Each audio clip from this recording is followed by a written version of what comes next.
Sanibonani bafowethu, ngithi mangize nenye update namhlanje. I'm sure bosubonile endabeni ukuthi uPresident Ramaphosa uwinile indaba yase-court. So ngifuna nje ukukuhlaziyela kahle ngikubekele ngikubreakele yona down le ndaba ukuthi silana nje sisukaphi and isho ukuthini yonke lento le. So indaba enkulu iqala ngesikhathi kutholakala imali kwifamu kaRamaphosa. And so obviously uPresident akakwazi ukuthi angaphula umthetho. So kuye kutholakala ukuthi unemali engango $580,000. So uma uyishintshisa la South Africa ibo 15 million depending on idollar ukuthi lime kanjani leso sikhathi. So imibuzo yasiyavela kiba khona after uArthur Fraser atshela abantu ukuthi uPresident Ramaphosa unemali ethile.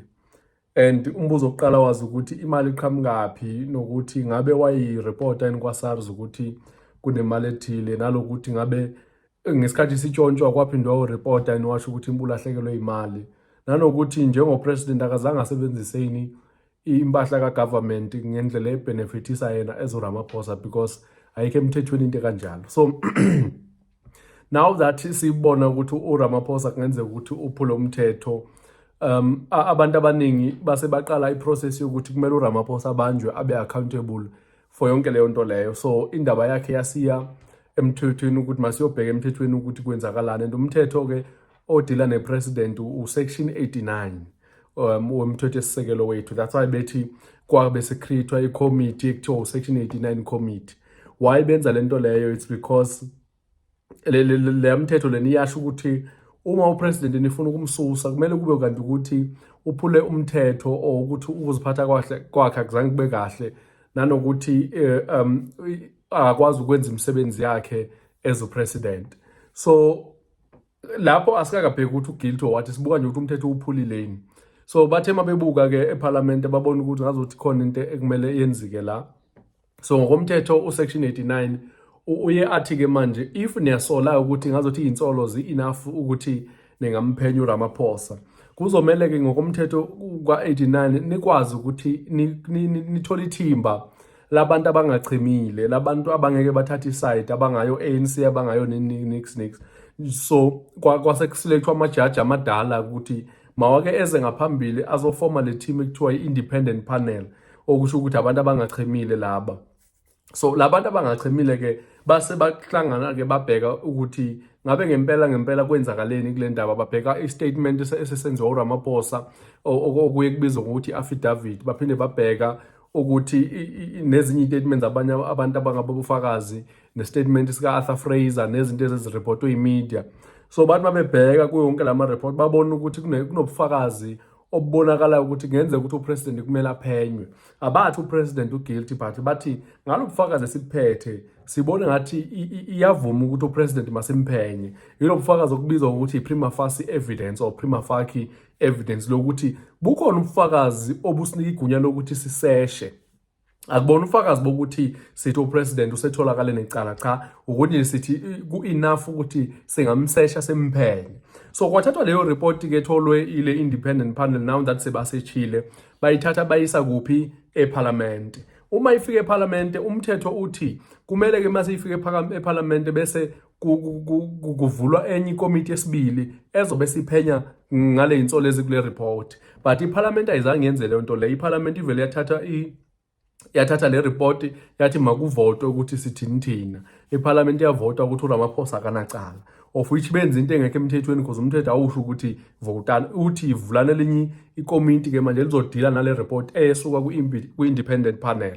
So le case ke ama-political parties ayengekho happy after edliwe voting laseParliament aya kwi-constitutional court zokhumbuthi iyona court enkulu eSouth Africa. I-court yavumelana nabo ukuthi cha kuyabonakala ukuthi iParliament yenze ngokungemthetho izinto, so makuphinde kuqalwe phansi kulungiswe yonke lento le. So yaphinde yabuya iprocess ke manje iParliament yazama manje ukuthi mayilungise igwegwe zayo la yenze khona iphutha. Ukulungisa kwayo ke kusho ukuthi kumele kuvulwe le committee ekade kumele kube khona, le committee ade kumele libe khona. Igama lale committee ke libizwa ukuthi impeachment committee or lento masebenza kuthiwa impeachment inquiry. That means ke manje bazobe sebephenya uRamaphosa ngayo yonke lento le. Kula khona ke kungena le case namhlanje la ecreateweni kwale committee lesibili ngoba uRamaphosa ubese wagijima waye high court wafike wathi high court ucela ukuthi kubhekwe le report eyenziwe i-independent panel ukuthi ngabe benza izinto ngokusemthethweni because unezizathu ezimenza abone ngathi bandlula emsebenzini kwakumele bawenze babeqashwe ukuthi maba-investigate but bona basebandlula baya ngaphezulu and futhi kunezinto abangazenzanga ukuze kubonakala ukuthi ubufakazi bukhona nabukho njengokubiza abantu abangofakazi ababekhona ngesikhathi kwenzeka lento le abababizanga but bathi kunobufakazi obukhona kumele kwenzeke. So because of leyo case leyo kwathiwa okay-ke uphinde ubuye Ramaphosa sisafuna ukubheka nathi ezamajaji ukuthi ithini into. So i-answer leyo case uzoyithola ngoSeptember.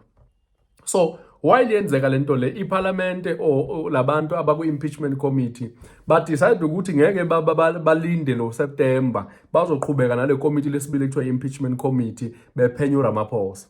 uRamaphosa waphinde wagijima kwenye icourt futhi ekuthiwa high court wafika wafaka i-application yokuthi ucela kuvinjwe laba abenza yonke lento le.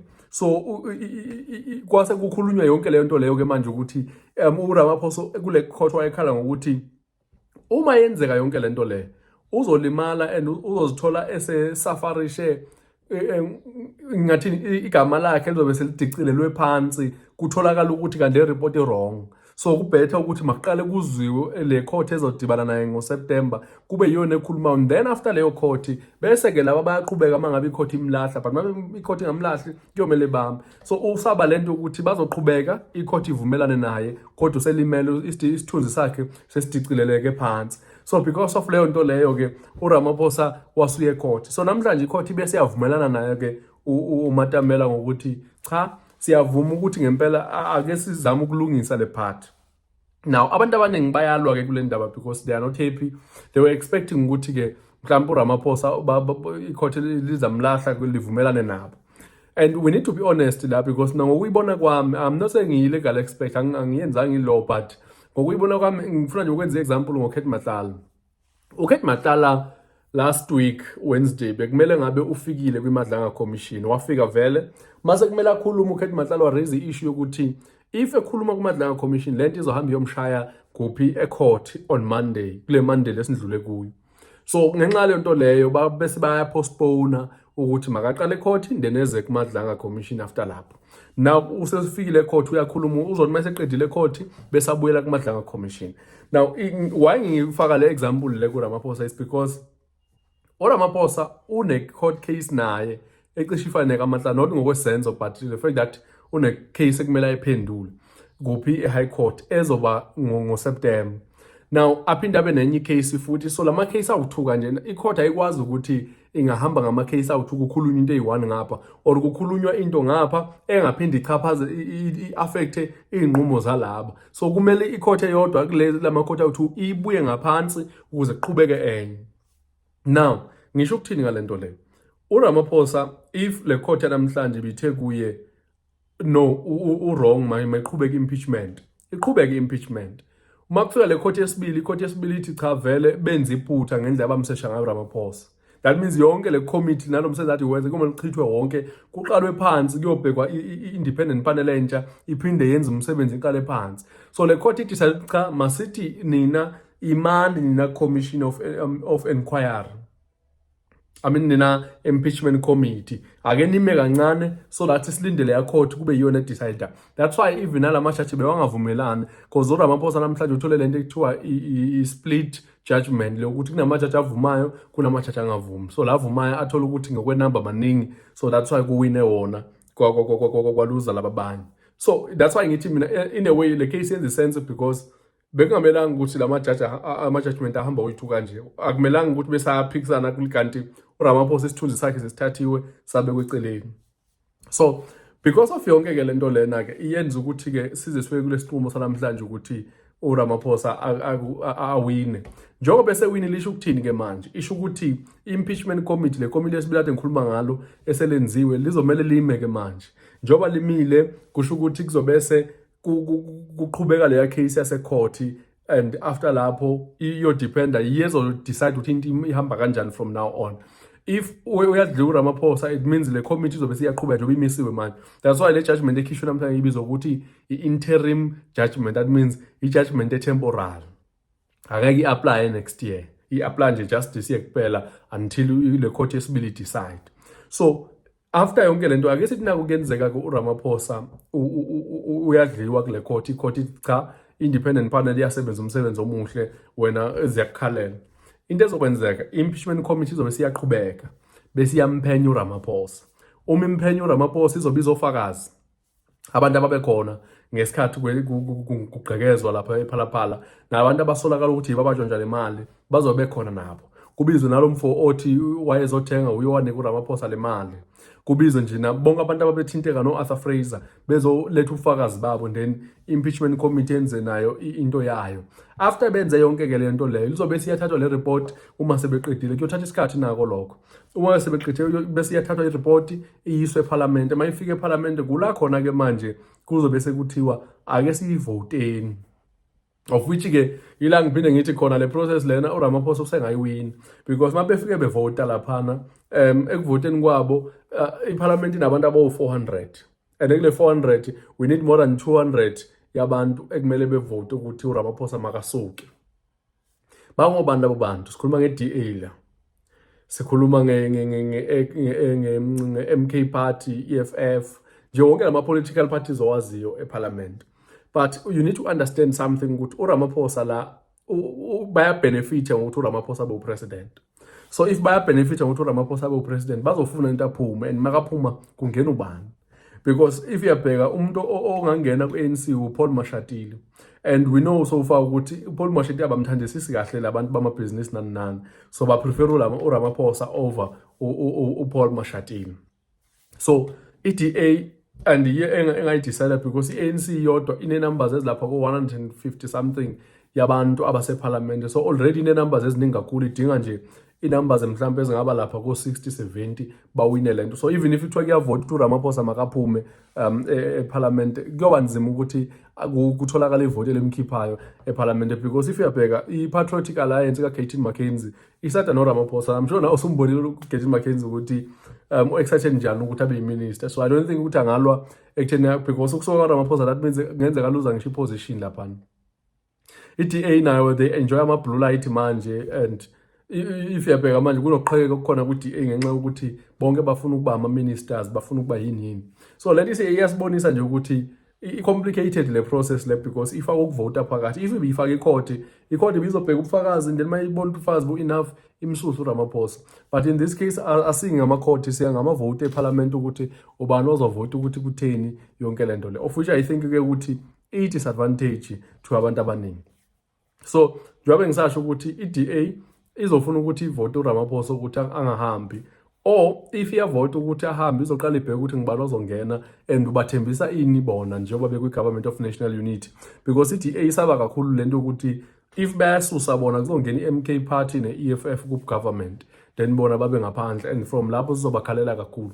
So bayisaba leyo reality leyo. So instead bazofuna ukuthi bezinikele ukuthi noma kuthiwa uRamaphosa siyambona u-guilty but sizoma naye, because sisaba into ezosireplace uma kukhishwa thina la kwi-GNU. Another thing, i-DA yaziwa ngokuthi ine-government eclean, ama-followers ayo ahlale esho leyo nto leyo nje ukuthi government, i-DA u-government oclean kakhulu. So leyo nto leyo isho ukuthi if ivumelana noRamaphosa ukuthi as much as corrupt but abavoti ukuthi makasuke, kuyomele beyophinde beyophendula kuma-followers abo ukuthi benisho njani ke manje, why nithatha i-decision yokuprotect uRamaphosa kodwa nanithi ni-against indaba yePhalaphala. So yingako ngithi lento ithe ukuba complicated kancane for abantu abaningi, but I believe ukuthi kunzima ukuthi upresident asuke, especially eSouth Africa, because even nase-America they've tried, uTrump sebazama ukumsusa kwesibili ngento ye-impeachment but bahluleka bonke ngenxa yokuthi makufika kule ndaba yokuvota iyafa. So I don't know ukuthi izohamba ifike phi, but I don't see uRamaphosa ephuma, even if kuthiwa mhlambe ufika to a point yokuthi i-court uyayiluza ini, unless i-DA decide otherwise ukuthi i-move ne-EFF ne-MK Party, then singakhuluma something different. But if sisabheka nje indaba ye-DA, because if uyabheka i-ANC inama-numbers eziningi kakhulu, kuba yi-ANC 159 I think yabantu abaseParliament, kube yi-DA na ine-numbers 100 and something, kube yi-180 something ku-DA, kube yi-Patriotic Alliance nalama-political parties amancane o-FF plus nani, zonke they will vote for uRamaphosa ukuthi makangasuki. unless they are honest bona ukuthi even if siya benefita, but if into ithi uRamaphosa makasuke then kuyomela asuke. Then if icase injalo, that means uRamaphosa after kufika injection makuvote uRamaphosa uzophelelwa umsebenzi if lama political parties ase parliament are honest, because indaba ephalaphala yabona ngathi ubugebengu benzeka. So leyo angifuna ukuyidoubt ukuthi izofika eParliament, but ukuthi mayifike mase kuvotwa kuzothini, iyona party ethe kuba difficult kakhulu. So asazi ukuthi uPresident Ramaphosa uzomove njalo, mhlawumbe uzohamba bese resign before kufika iprocess yonke, azama ukusave impension yakhe nama blue light nani. We don't know. Sesingezwa ngawo kuma comment ukuthi wena ucabanga ini.